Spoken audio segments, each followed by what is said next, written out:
Bismillahirrahmanirrahim. Nahmaduhu wa nusalli wa nuslimu ala rasulil karim, amma ba'd. Dari Buraidah radhiyallahu anhu meriwayatkan bahwa Rasulullah SAW bersabda, perbelanjaan yang dikeluarkan pada waktu haji seperti perbelanjaan yang dikeluarkan dalam jihad, pahalanya adalah 700 kali lipat. Hadis riwayat Ahmad, Tabrani dan Baihaqi At-Targhib.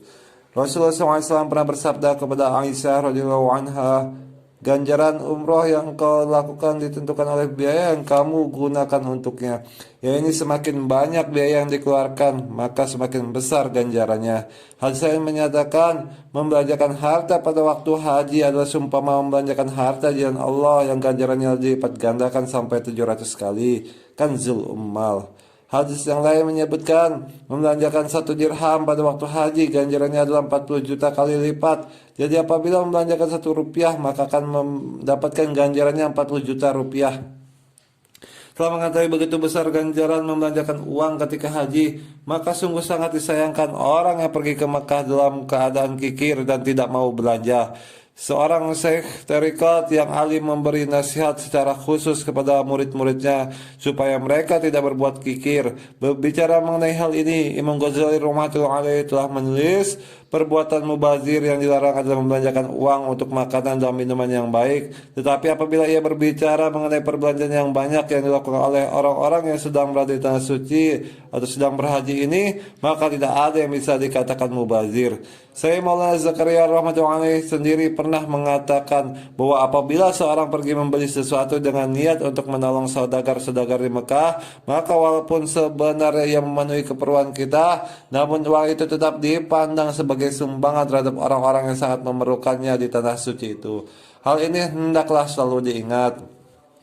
Dalam hidup saya, Maulana Zakaria rahmatullahi pernah 2 kali merasa sangat beruntung, yaitu saya dapat pergi ke tanah suci untuk berhaji bersama guru mursyidku Maulana Khalil Ahmad. Semoga beliau dapat beristirahat dengan tenang ketika kami berada di sana. Apabila seseorang datang untuk memberi hadiah kepada beliau, maka pertama-tama beliau menolak pemberian tersebut. Apabila orang itu mendesak, maka beliau menasihatinya supaya memberikannya kepada orang-orang yang memerlukannya di Haramain dengan menceritakan keutamaan dan pahalanya.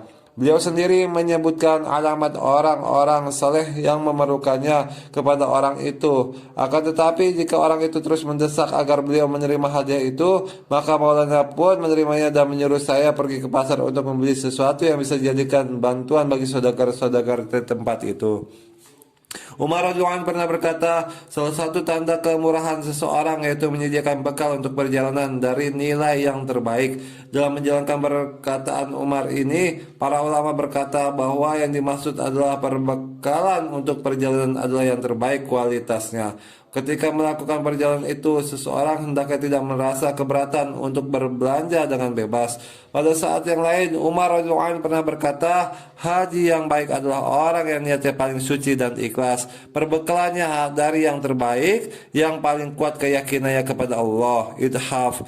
Dalam sebuah hadis dhaif, Rasulullah SAW bersabda, tidaklah seorang merasa keberatan dan bakhil untuk membelanjakan harta jalan yang disukai Allah, melainkan dia akan membelanjakan hartanya lebih banyak lagi jalan yang dimurkai Allah. Tidaklah seseorang menangguhkan kepergiannya untuk menunaikan haji karena suatu keperluan dari keperluan-keperluan dunia, melainkan ia akan mendapati bahwa keperluan dunianya itu akan ditangguhkan baginya sebelum ia menunaikan kewajiban hajinya.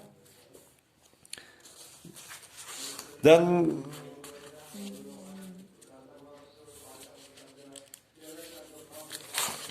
tidaklah seseorang yang akan pergi untuk menunaikan keperluan saudaranya yang muslim, apakah keperluan saudara itu tertunaikan ataupun tidak, melainkan ia akan terjebak untuk membantu 6 orang yang berbuat dosa. Dari kitab At-Targhib. Subhanakallahumma wa bihamdika asyhadu an la ilaha illa anta astaghfiruka wa atubu ilaik.